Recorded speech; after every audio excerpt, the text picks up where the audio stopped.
kami sekalian mengubahkan hidup kami semakin hari menjadi semakin serupa dengan Tuhan kami Yesus Kristus di dalam ketaatan kepada Allah. Kami serahkan di dalam tangan-Mu ya Bapa. Sekali lagi biarlah Engkau teguhkan dan Engkau sendiri Tuhan menyatakan kuat kuasa-Mu yang menyatakan bahwa firman ini benar-benar firman yang daripada Allah dengan mujizat dan tanda-tanda heran. Kami serahkan dalam tangan-Mu Bapa. Dalam nama Tuhan Yesus kami berdoa dan mengucap syukur. Kami berdoa. Amin. Nah, saudara sekalian, shalom. Pada kesempatan ini kita akan bersama-sama membahas mengenai 5 gadis yang bodoh dan 5 gadis yang bijaksana. Kembali kepada perumpamaan daripada Tuhan kita Yesus Kristus. Kita buka bersama-sama di dalam kitab Injil Matius 25 ayat 1 sampai ayat yang ke-13. Mari kita baca bersama-sama. Saya baca ayat yang pertama, saudara kedua, demikian seterusnya. Dikatakan demikian, Mazmur 25 ayat yang pertama, pada waktu itu hal kerajaan sorga seumpama 10 gadis yang mengambil pelitanya dan pergi menyongsong mempelai laki-laki.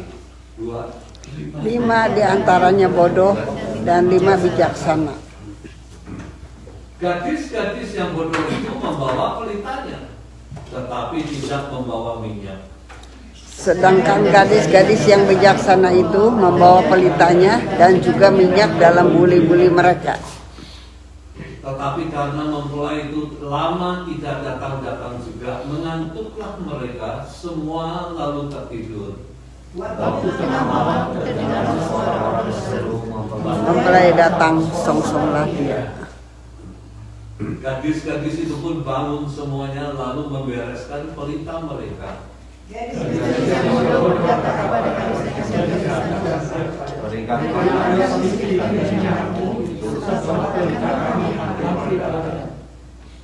Tetapi jawab gadis-gadis bijaksana itu, tidak, nanti tidak cukup untuk kami dan untuk kamu.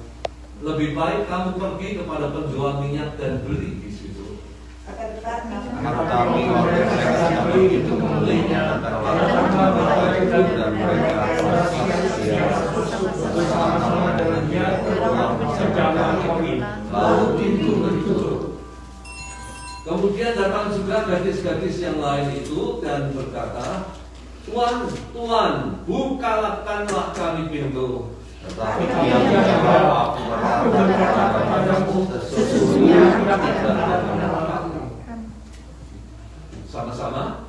karena itu Berjaga-jagalah.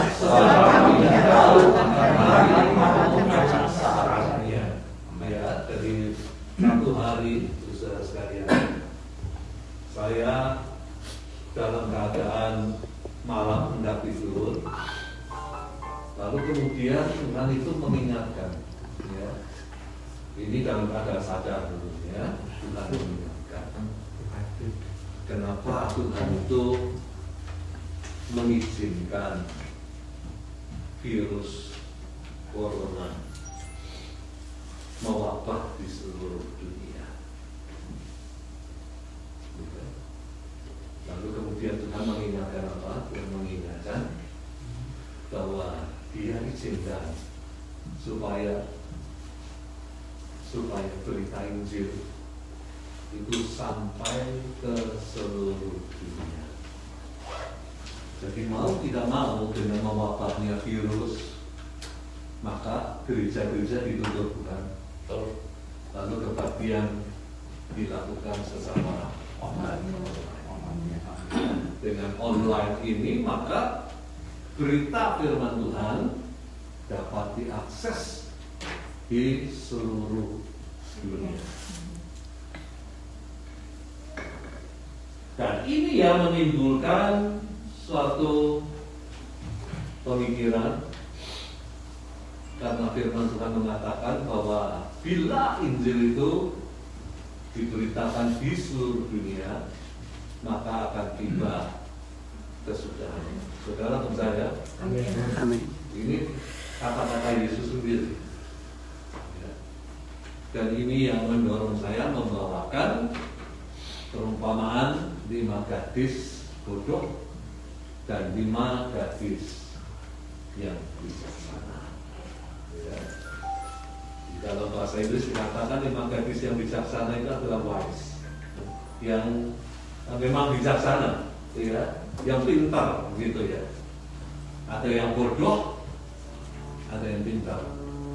Dan ini menyangkut orang-orang Kristen, saudara sekalian. Anggota gereja.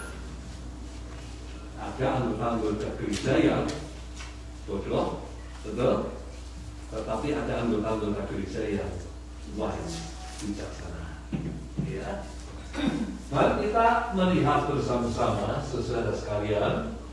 Kalau kita melihat di dalam ayat yang pertama, coba kembali lagi di dalam ayat yang pertama, dikatakan pada waktu itu hal kerajaan sorga seumpama 10 gadis yang mengambil berita dan pergi menyongsong mempelai laki-laki. Ya, tentu kita mengetahui siapa yang dimaksud dengan mempelai laki-laki adalah Tuhan kita Yesus Kristus. Ya. Lalu kemudian hal yang kedua, siapa mempelai perempuan daripada mempelai laki-laki?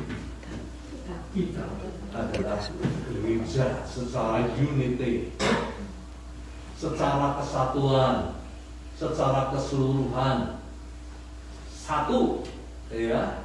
Jadi mempelai wanitanya itu satu, yaitu gereja. Ya. Jangan kita mempunyai pemandangan pemikiran mempelai perempuannya itu banyak. Enggak. Satu, gereja secara kesatuan. Namun kalau kita melihat di dalam ayat yang pertama, dikatakan di dalam perumpamaan ini, pada waktu itu hal kerajaan surga seumpama 10 gadis. Siapa 10 gadis?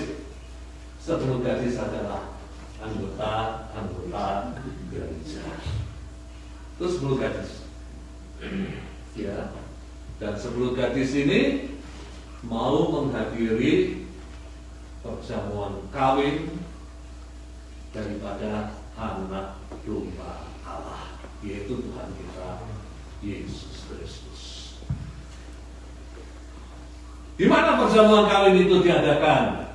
Perjamuan kawin itu diadakan di dalam kerajaan surga. Ya, sekali lagi, mempelai wanitanya adalah gereja secara kesatuan, tapi 10 gadis berbicara tentang anggota gereja, anggota jemaat yang mau menghadiri perjamuan kawin daripada anak domba Allah di dalam kerajaan surga.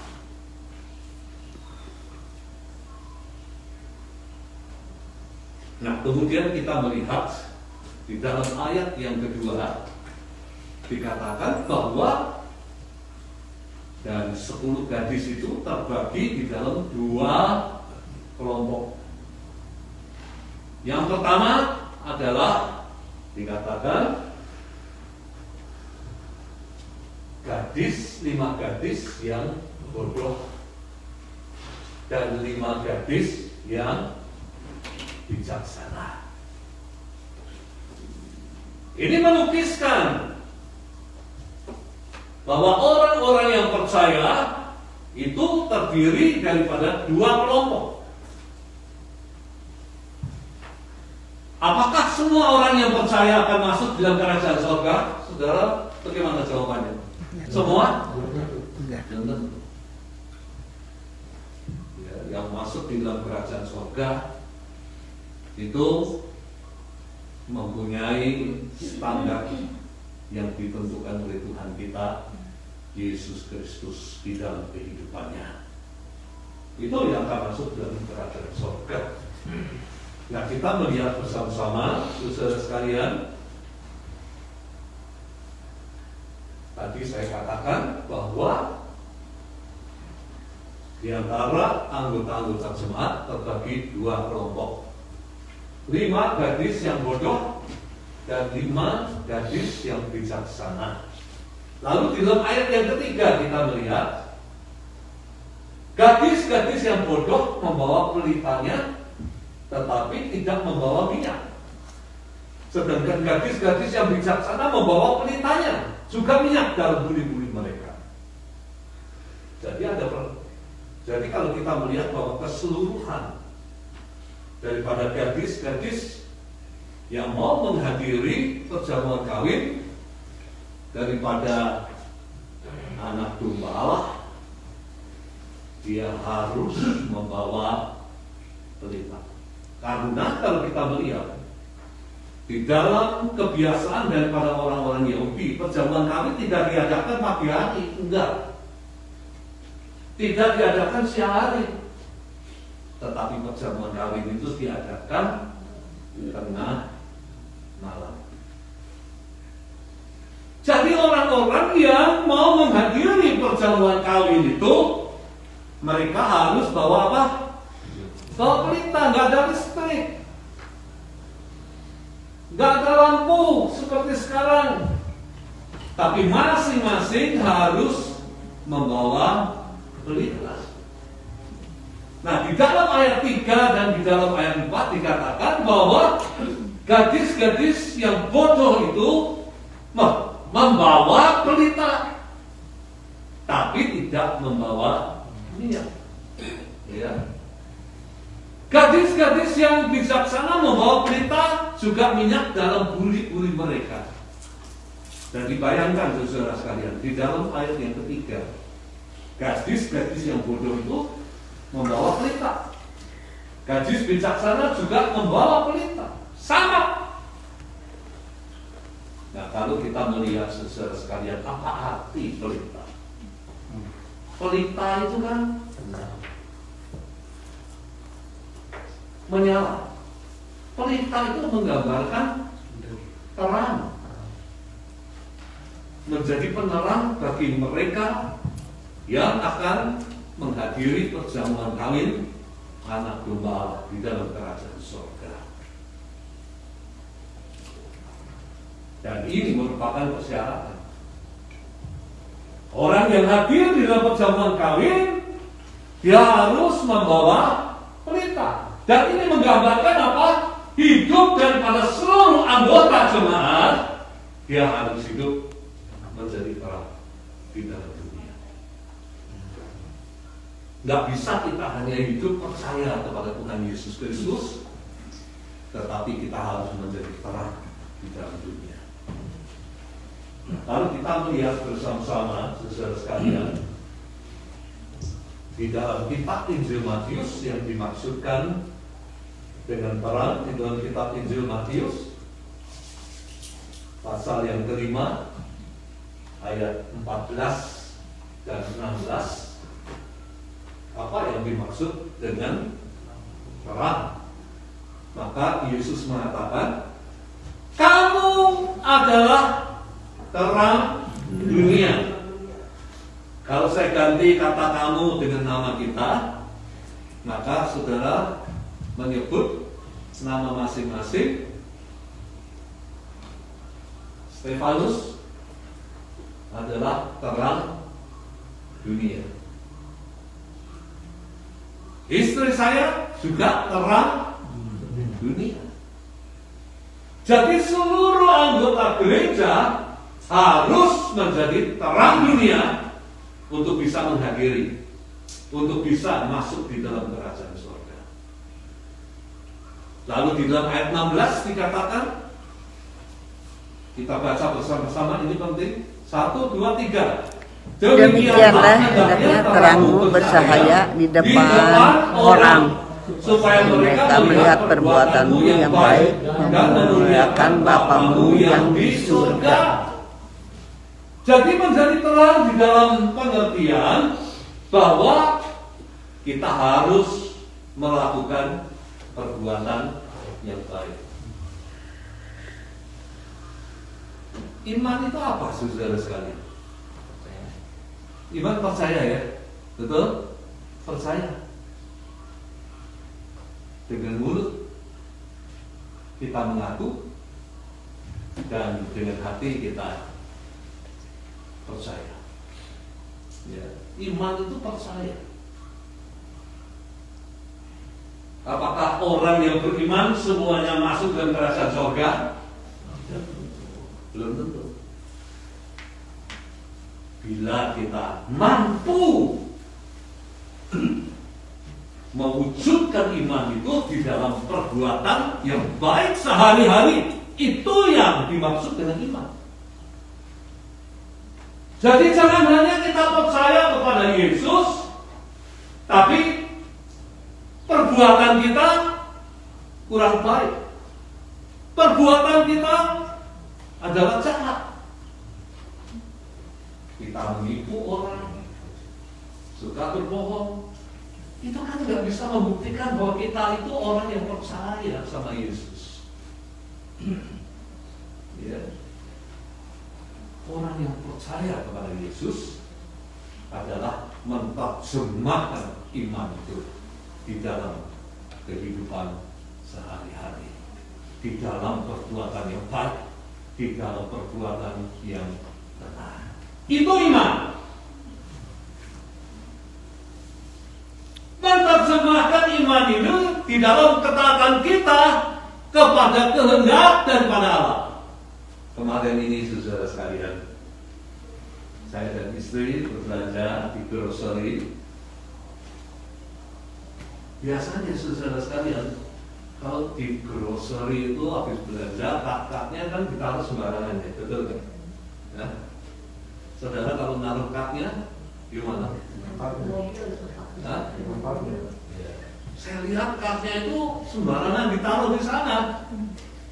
Saya ikut-ikutan saudara sekalian. Ya orang lain juga. Saya ikut-ikutan, saya taruh kaknya di sebelah lane parkir sebelah, saya taruh di sana. Mendadak ada satu mobil mau masuk, melihat saya taruh sana, marah-marah saudara sekalian. Ngamuk-ngamuk, saya dimarahin saudara. Ya, sampai saya katakan, oh, maaf, taruh di tempatnya. Oh ya maaf, karena apa? Karena saya enggak taat kepada peraturan yang ada. Karena saya hanya melihat orang lain juga melakukan yang sama. Jadi saya pun ingin melakukan hal yang sama. Padahal enggak boleh. Lalu kemudian saya dorong kaknya, saya taruhkan di tempat parkir kak itu saudara sekalian. Jadi orang yang percaya, dia harus hidup taat kepada Tuhan. Itu bukti kita percaya kepada Tuhan. Lalu kemudian kita lanjutkan saudara sekalian di dalam ayat yang selanjutnya, yaitu di dalam Matius berapa ayat selanjutnya?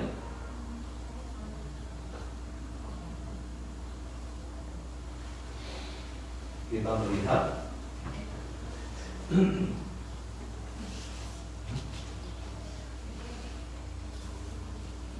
bukan hanya firman Tuhan mengatakan bahwa orang yang akan menghadiri perjamuan kawin di dalam kerajaan surga harus membawa pelita.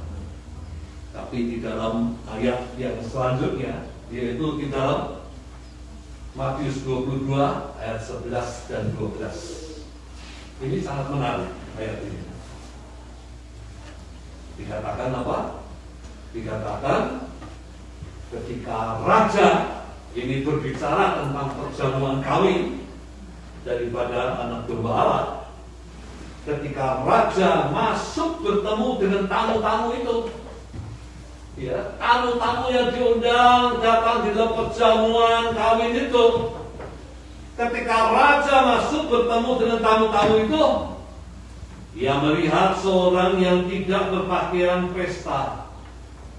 Lalu ia berkata kepadanya, "Hai saudara, bagaimana engkau masuk kemari dengan tidak mengenakan pakaian pesta?" Tetapi orang itu diam saja.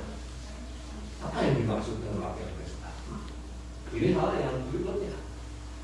Bukan hanya membawa pelita, tapi orang yang mau menghadiri perjamuan kawin, orang yang mau masuk dalam kerajaan sorga, dia harus mengenakan pakaian dan di dalam tradisi. Kalau raja mengadakan pesta, maka yang diundang itu dikasih pakaian, saudara sekalian. Dibagi-bagikan untuk memamerkan. Ini loh, gua kaya. Itu raja itu begitu. Itu tradisi daripada zaman dulu. Jadi kalau ada orang punya hajatan mau kawinkan anaknya, karena dia raja kaya, menunjukkan kekayaannya, dibagikan pakaian pesta supaya itu dipakai oleh para undangan untuk menghadirinya. Dan kalau kita melihat bahwa raja ini adalah Tuhan, maka Tuhan itu membagikan pakaian supaya kita pakaian apa? Yang pertama adalah pakaian iman. Tuhan itu memberikan kepada kita pakaian yang bersih. Tuhan memberikan kepada kita bukan pakaian yang kotor. Tak kala kita percaya kepada Tuhan, maka Tuhan akan menguduskan kehidupan kita yang kotor, yang penuh dengan noda, sehingga kita berdiri di hadapan Allah itu kudus, kita berlayak sesuai sekali. Nah, kalau kita melihat bersama-sama pakaian pesta itu, saudara sekalian, itu tercantum di dalam ayat yang ke Wahyu 19 ayat 7 dan 8. Itu menunjukkan, itu sekali lagi menjelaskan mengenai pakaian pesta yang harus dikenakan oleh setiap orang yang percaya. Bukan hanya percaya toh kita kepada Tuhan masuk di dalam kerajaan surga, tetapi di dalam Wahyu dikatakan dengan jelas, di dalam Wahyu 19 ayat 7 dan ayat 8. Mari kita baca bersama-sama. 1, 2, 3. Marilah kita bersukacita, semuanya baca, dan bersorak-sorai dan memuliakan Dia, karena hari perkawinan anak domba dan penantinya telah siap sedia, dan kepadanya dikaruniakan supaya memakai kain lenan halus yang berkilau-kilauan dan yang suci bersih. Lenan halus itu adalah perbuatan yang benar dari orang-orang kudus. Ini pakaian yang harus dikenakan oleh setiap orang yang percaya kepada Tuhan. Bukan hanya percaya toh, tapi harus mengenakan pakaian pesta. Bukan hanya membawa pelita lalu kemudian selesai, tapi juga harus dia mengenakan pakaian pesta. Pakaian pesta itu apa? Yang pertama dikatakan pakaian itu harus berkilau-kilau, bercahaya. Hidupmu bercahaya. Tadi sudah saya jelaskan arti cahaya, arti terang apa? Perbuatan yang baik. Ya, jangan kita melakukan hal-hal yang jahat dalam kehidupan kita. Tuhan nggak senang itu, saudara sekali. Tapi selalu melakukan yang baik. Ya. Karena pamrih kita itu bukan supaya dibalas balik. Kita melakukan perbuatan yang baik. Karena itulah iman percaya kita. Balasan datang dari siapa? Dari siapa? Dari Tuhan. Perhatikan, berkat itu selalu mengikuti ketaatan. Betul? Kalau kita dengar suara Tuhan, kita melakukan, kita akan menjadi orang yang diberkati. Itu firman Tuhan. Bukan kita berdoa terus diberkati, tapi lakukan. Iman itu bukan hanya percaya toh, tapi iman itu adalah berbuat. Itu iman yang benar. Dan saya ingin saudara sekalian, anggota-anggota gereja ini memiliki iman yang benar. Terjemahkan imanmu di dalam perbuatan-perbuatan yang baik. Baik di hadapan Tuhan maupun di hadapan sesama kita. Lalu kemudian hal yang kedua, pakaiannya bagaimana? Dikatakan masih di dalam Wahyu 19 ayat 7, dikatakan apa? Dikatakan ayat 8, dan putih bersih. Pakaian yang putih bersih, bebas noda. Kalau saya katakan noda, itu dosa. Ya, bebas hidup kita dari pelanggaran perintah daripada Tuhan. Lalu yang ketiga apa? Yang ketiga dikatakan pakaian yang dibuat dari linen halus, bukan pakaian yang dibuat dari polyester, bukan pakaian yang dibuat daripada wool, tapi pakaian yang dibuat dari linen halus. Dan linen halus itu apa? Perbuatan-perbuatan yang benar dari orang-orang kudus. Ini pakaian yang harus dikenakan saudara sekalian oleh setiap orang yang percaya. Orang yang percaya harus menerjemahkan imannya di dalam hal-hal yang baik, di dalam hal-hal yang kudus, di dalam hal-hal yang benar menurut firman daripada Allah. Itu percaya. Dan saya yakin kalau kita menjadi orang yang percaya demikian, Tuhan Yesus datang, maka kita akan masuk dalam kerajaan surga. Amin. Kita lanjut ke susah sekali. Di dalam perumpamaan maka tadi sampai di dalam ayat berapa tadi?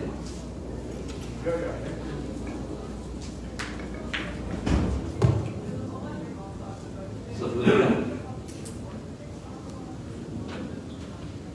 jauh sebelumnya. Ya, di dalam ayat yang kelima. Kita masuk di dalam ayat yang kelima. Maaf, saya membahas ayat 4 dulu, belum selesai. Ayat 4 dikatakan ayat 3, gadis-gadis yang bodoh itu membawa pelitanya, tapi enggak bawa minyak.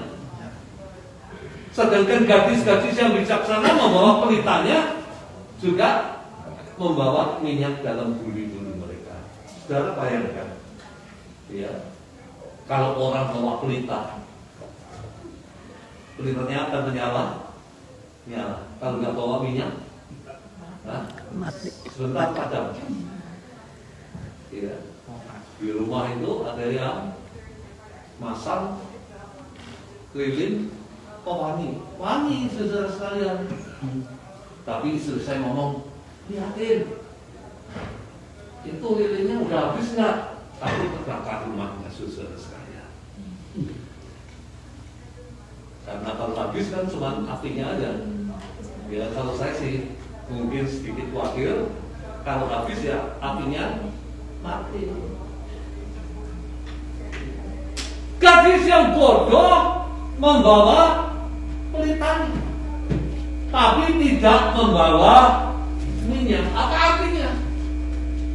Minyak ini unsur yang penting untuk menjaga supaya api itu menyala dan menjaga supaya tetap menyala. Jadi kalau gadis-gadis bodoh ini dikatakan membawa pelita, tidak membawa minyak, maka artinya pelita yang dibawa sebentar akan padam. Ini bodoh. Menanti Yesus datang nggak datang loh. Bayangkan, mulai daripada para rasul, mereka menyatakan bahwa Yesus akan datang segera. Berapa tahun yang lalu para rasul hidup? 2000 tahun lebih yang lalu. Tapi apakah Yesus sudah datang saat itu? Enggak. Sampai sekarang pun kita masih menanti-nanti juga enggak datang.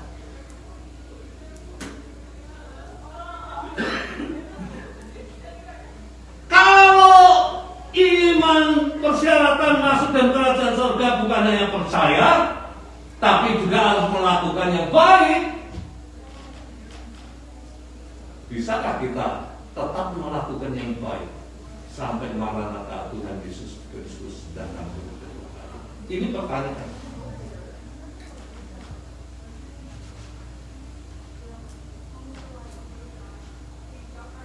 Jadi saya bisa membayangkan gadis yang bodoh ini, saudara sekalian.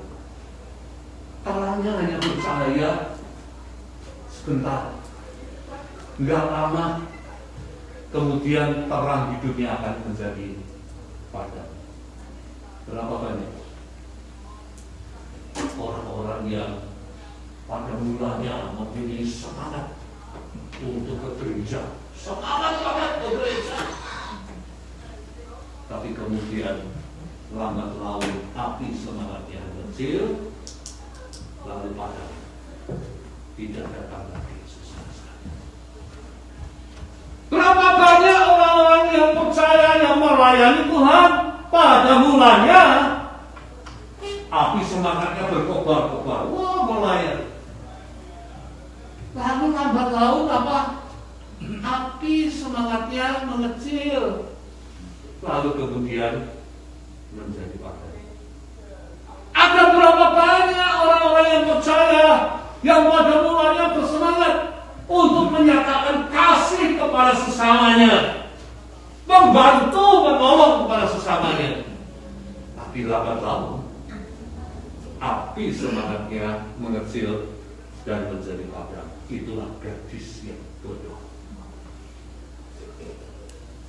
Tapi gadis yang bodoh ini saya mempunyai pengertian satu lagi, saudara sekalian. Siapa yang disebut gadis yang bodoh?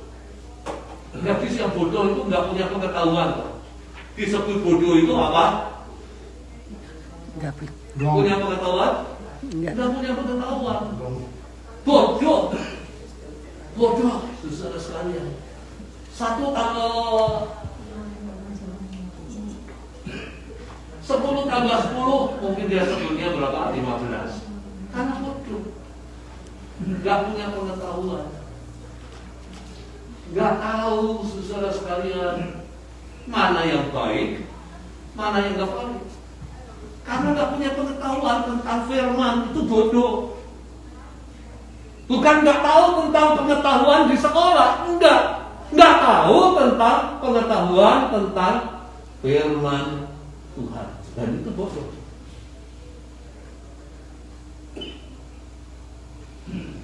Sehingga tidak bisa membedakan mana yang benar, mana yang nggak benar. Saya harap kita bukan menjadi orang-orang Kristen yang tidak memiliki pengetahuan, sehingga kita tidak mengetahui mana yang benar, mana yang nggak benar, mana yang baik, mana yang jahat. Kita tidak bisa membedakan, sehingga kita melakukan bukan yang baik, tetapi kita melakukan yang tidak baik dan kehidupan kita. Gadis yang bodoh ini bawa berita tidak membawa minyak. Apa arti minyak? Tadi sudah saya katakan minyak ini adalah merupakan unsur penting untuk membuat berita ini berjalan. Kalau kita tidak memiliki minyak, maka pelita itu akan menjadi padam. Ini unsur yang sangat penting sekali. Lalu apa artinya? Bahwa gadis yang bodoh ini tidak membawa cadangan minyak. Minyak merupakan kekuatan yang membuat api menyala dan menjaga api tetap menyala. Apa itu minyak? Siapa kekuatan kita? Siapa? Roh Kudus. Roh Kudus, gambaran Roh Kudus Tuhan yang merupakan minyak yang menjadikan hidup kita bisa menyala, yang menjadikan hidup kita menyala terjaga, tidak sampai padam selama ada minyak di dalam pelita hidup kita. Dia Tuhan. Saya masih ingat satu pujian, Tuhan adalah kekuatanku, bersama Dia ku tak akan goyah. Ku kan terbang tinggi bagai Raja Wali, melakukan perkara yang besar. Bukan terbang tinggi bagai Raja Wali,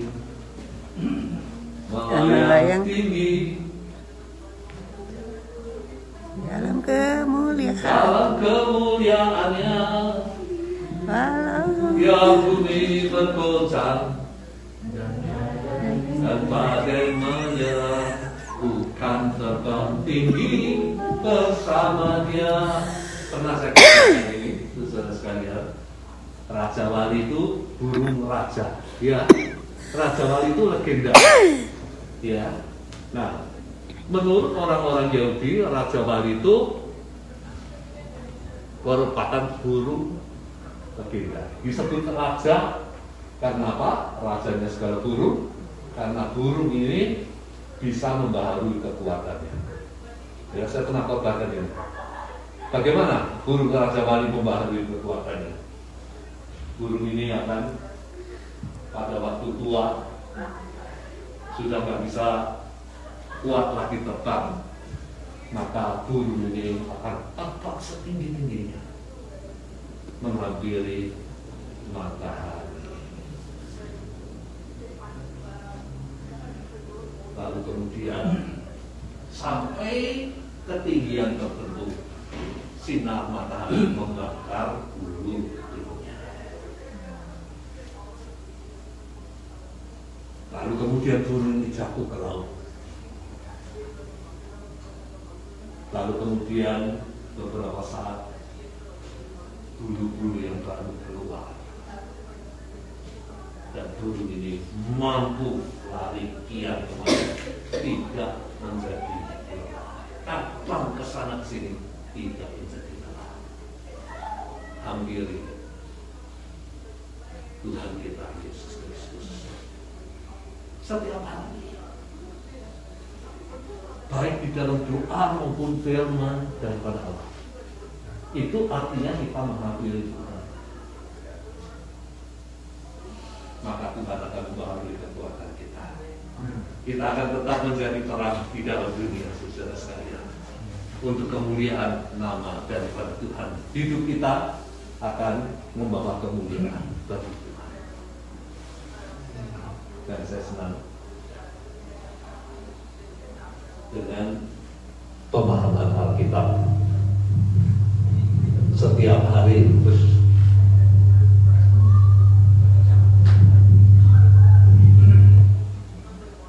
Pemahaman Alkitab setiap hari Senin, ya, kita sudah rubah dari mitsbah doa menjadi pemahaman Alkitab. Kita belajar bersama-sama akan Alkitab, dan saya percaya satu perkara, kalau kita bergaul dengan Tuhan di dalam doa dan di dalam firman daripada Allah, maka kekuatan yang baru mengalir Kita tidak akan pernah menjadi lelah di dalam mengikut Tuhan. Kita tidak akan pernah menjadi lelah datang ke gereja. Ada sukacita. Dan saya percaya saudara sekalian, kalau bejana hidup kita isi dengan firman Allah. Yang keluar apa? Yang keluar daripada bejana hidup kita adalah firman Allah. Saudara bisa coba. Punya pot semuanya? Punya pot? Punya. Isi pot itu sesuka Anda. Isi dengan kopi, yang keluar apa? Air putih? Air solokan? Saudara isi dengan kopi yang keluarkan kopi dapat diminum. Tapi kalau saudara isi pot kehidupanmu dengan air comberan, yang keluar apa? Air comberan. Buat yang meminumnya sakit, saudara sekalian, karena penuh dengan bakteri. Saya senang bahwa mesbah doa kita ubah menjadi pendalaman Alkitab. Bersama-sama kita belajar firman Tuhan. Sebab itu pada esok hari, saudara sekalian, saya harap saudara buka di dalam kitab Injil Yohanes, masih pasal yang pertama, ayat berikutnya sudah ditayangkan di dalam mesbah doa. Saudara mulai baca, renungkan, supaya nanti ketika dibawakan oleh Bapak Berni, maka kita bisa share bersama-sama. Kita bisa lebih memahami ayat per ayat, dan itu berguna untuk kehidupan kita, supaya hidup kita menjadi lebih baik, saudara sekalian. Amin.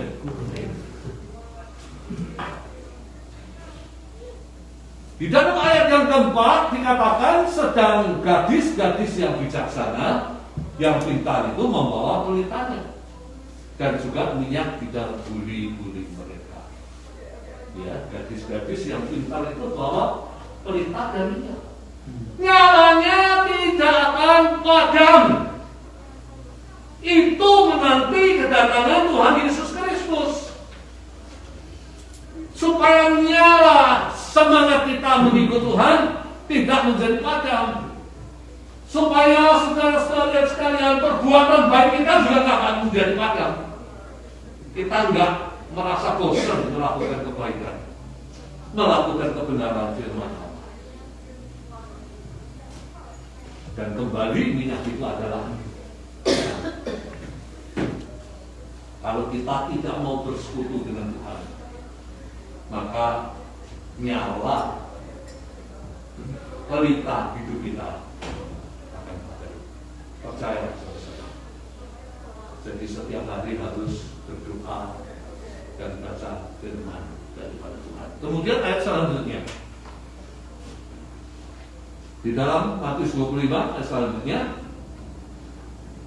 tetapi karena mempelai itu lama tidak datang, sudah berapa ribu tahun ditunggu-tunggu nggak datang-datang, mengantuklah mereka lalu tertidur. Oh, bagi kita lama loh, 2000 tahun. Tapi bagi Tuhan itu berapa? Satu hari berapa? 1000 tahun. 1000 tahun. Baru 2 hari loh. Bagi Tuhan ngomong ini baru sebentar. Tapi bagi manusia kok lama banget sih? Ditunggu-tunggu nggak juga datang. Mungkin ada di antara kita yang berpikiran, jangan-jangan firman Tuhan itu bohong. Tuhan itu bohong, berdusta. Saya katakan satu perkara, kedatangan Yesus lambat, betul, lambat, tapi pasti. Amin. Yang tahu waktunya siapa? Manusia. Ya, saya lihat di dalam itu apa namanya berita di Pastor Indonesia, saya mengikuti itu dikatakan tahun ini hati-hati Tuhan Yesus akan datang kembali, ya, karena pada bulan Juni itu bulan keberapa sih? Ke-6. 6, pada bulan Juni tanggal 6 tahun 2022 juga angka 6 kalau dijumlahkan 2022 666 pada bulan Juni tanggal 6 Antikris akan dilantik.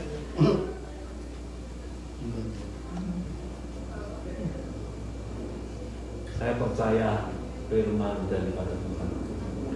Gak ada seorang pun yang tahu hari kedatangan Tuhan Yesus Kristus. Manusia gak bisa tahu, malaikat juga gak tahu. Yang tahu siapa? Bapa kita yang di surga. Dia yang menentukan segala-galanya. Hanya Allah yang tahu kapan kedatangan Tuhan Yesus Kristus.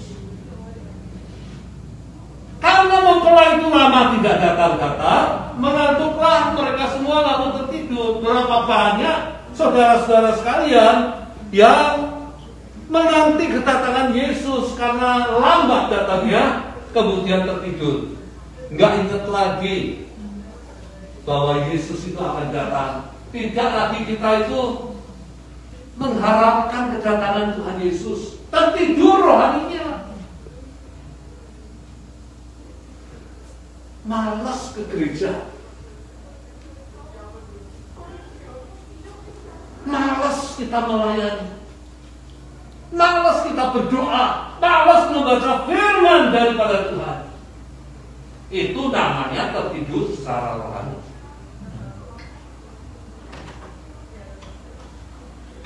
Tapi di dalam ayat yang ke-6, waktu tengah malam. Waktu tengah malam.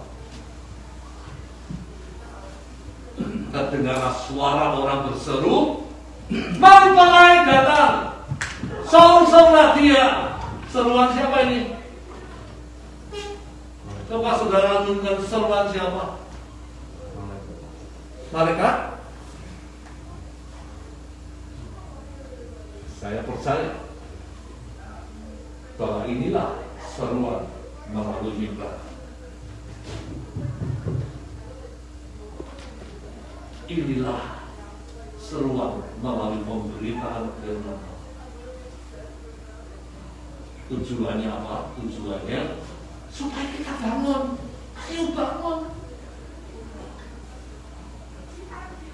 Karena mempelai itu datang. Sebentar lagi akan datang.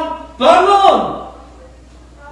Jangan tertidur. Siapkan diri kita untuk bertemu dengan mempelai laki-laki, untuk bertemu dengan Yesus. Bangun. Saya percaya yang bodoh nggak ambil peduli, saudara sekalian. Tapi yang bijak mendengar pemberitaan firman Tuhan, dia memperdulikan itu, mulai mempersiapkan itu. Pelitanya mulai dinyalakan. Pelita gadis yang bodoh hanya menyala, seperti tadi saya coba untuk menyalakan ini. Ya, nyala, saudara sekalian nyala, cepat-cepat nyala. Tapi saya lepasnya merahnya, lambat laun mati, saudara sekalian. Saya pencet-pencet, nyala lagi. Tapi lambat laun mati. Saya pencet, sudah nggak mau itu, saudara sekalian. Karena apa? Karena propennya itu sudah habis, mungkin begitu. Ya. Sehingga tidak bisa mensuplai supaya api menyala, pemanas itu menyala, menghangat keluar. Tapi yang bijaksana, yang wise, dia mempersiapkan diri sesuai. Dia kembali memulai persekutuan dengan Tuhan di dalam kehidupannya. mempersiapkan diri.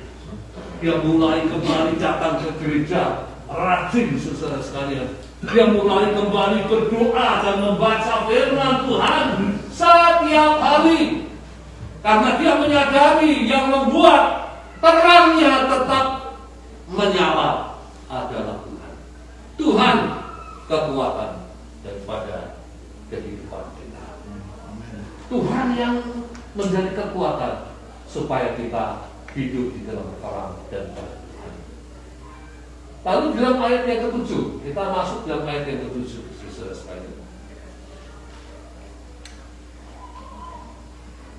Gadis-gadis itu bangun semuanya, lalu membereskan pelita mereka. Gadis-gadis yang bodoh berkata kepada gadis-gadis yang bijaksana, berikan kami sedikit dari minyakmu, sebab pelita kami hampir padam. Ya, hampir padam. Lalu kemudian di dalam ayat yang ke-9, tetapi jawab gadis-gadis yang bijaksana itu, tidak cukup untuk kami dan untuk kamu. Lebih baik kamu pergi kepada penjual minyak dan beli di situ. Ya, mau minta minyak, kekuatan bisa dibagi-bagikan. Kekuatan itu datang dari persekutuan kita dengan Tuhan di dalam doa dan firman. Ya, sebab itu ditolak permintaan daripada gadis yang bodoh. Pergi kamu beli minyak dari penjual minyak. Dan ayat 10 dikatakan, akan tetapi waktu mereka sedang pergi, waktu mereka sedang berikhtiar, berusaha untuk bisa mendapatkan minyak, datanglah mempelai itu. Dan mereka yang telah siap sedia masuk bersama-sama dengan dia ke ruang zaman kawin, lalu pintu itu, ya, mempelai itu datang. Yang siap sedia, gadis-gadis yang bijaksana masuk dalam kerajaan surga. Saya percaya kalau Yesus kata, maka orang-orang percaya yang siap sedia, dia akan diangkat oleh Tuhan dan masuk di dalam kerajaan surga, tinggal bersama-sama dengan Tuhan. Tetapi gadis yang bodoh bagaimana nasibnya? Di dalam ayat 11 dikatakan, kemudian datang juga gadis-gadis lain itu dan berkata, Tuhan, Tuhan, bukakanlah kami pintu. Ya, mungkin gadis yang bodoh ini tidak diberitakan apakah berhasil mendapatkan minyak atau gagal. Tapi gadis-gadis yang bodoh itu kemudian lari, ya, lalu berkata kepada yang mengadakan hajatan, Tuhan, Tuhan, bukakanlah kami pintu. Tetapi Tuhan itu menjawab, aku berkata kepadamu, sesungguhnya aku tidak kenal kamu. Praktis, mengaku mengenal. Saudara kenal Tuhan? Kenal? Tapi praktis ketika kita mau masuk ke kerajaan surga, Tuhan katakan, aku nggak kenal lo. Kita mengaku percaya kepada Tuhan, tapi Tuhan mengatakan, aku gak kenal kamu. Ingat kata-kata Yesus Kristus, dikatakan bukan yang berseru Tuhan, Tuhan akan masuk dalam kerajaan surga. Bukan yang bisa mengadakan mujizat. Saat ini banyak orang, saudara sekalian, yang dipakai oleh Tuhan mengadakan mujizat. Bukan yang menyembuhkan bisa masuk ke kerajaan surga. Tapi siapa yang masuk ke kerajaan surga? Yang melakukan kehendak dari Bapa. Kembali lagi, kalau iman itu kita persembahkan di dalam perbuatan kita setiap hari, itulah percaya yang benar. Orang yang percaya yang demikian, dia akan masuk di dalam kerajaan surga. Jangan kita hanya yakin, kita percaya Yesus sebagai juru selamat, tapi kehidupan kita rusak. Enggak, itu bukan iman. Iman yang benar adalah kita percaya kepada Tuhan dan percaya kita terjemahkan di dalam perbuatan kita sehari-hari. Itu iman percaya yang benar. Bagi mereka akan masuk di dalam kerajaan surga. Apakah kita mempunyai iman percaya yang benar? Sudah benar kehidupan kita?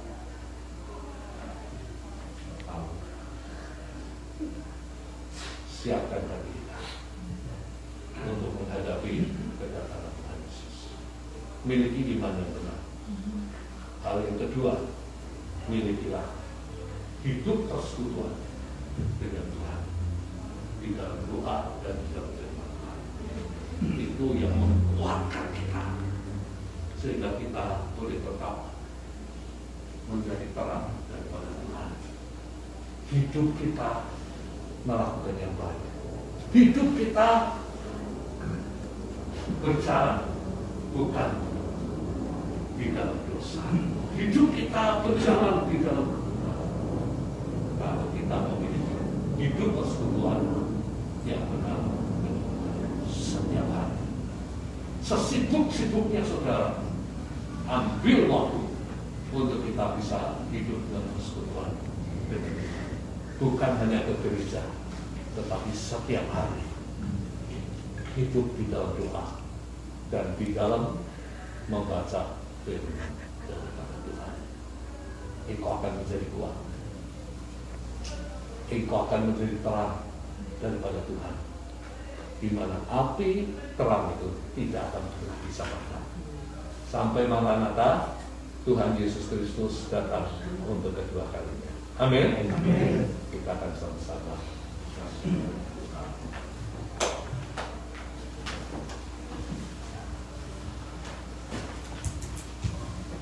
Atau kita menyanyikan satu pujian Tuhan adalah kekuatan ya. Jadi apa ada di komputer ada.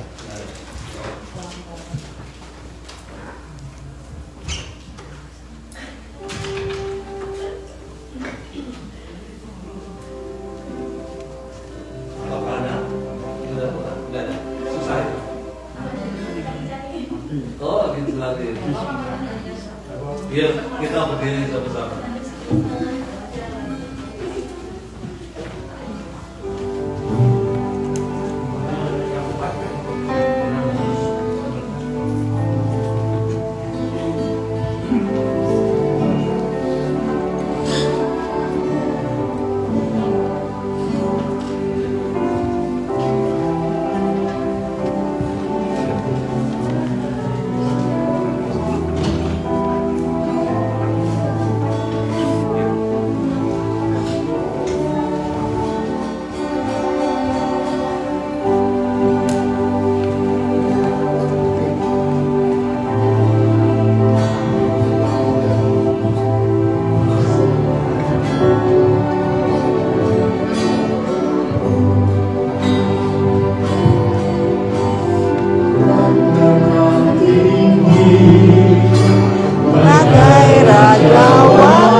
Karena kami tahu hanya Tuhan yang mampu memberikan kekuatan kepada kami untuk mengikut Engkau, untuk kami senantiasa mencari wajah-Mu, baik di dalam rumah-Mu maupun di dalam rumah kami pribadi demi kehendak.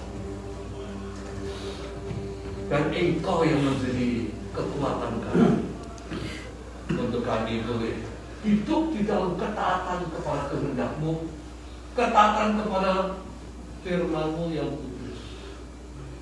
Dan biarlah pada saat ini kuasa Tuhan mengalir, memberikan kekuatan.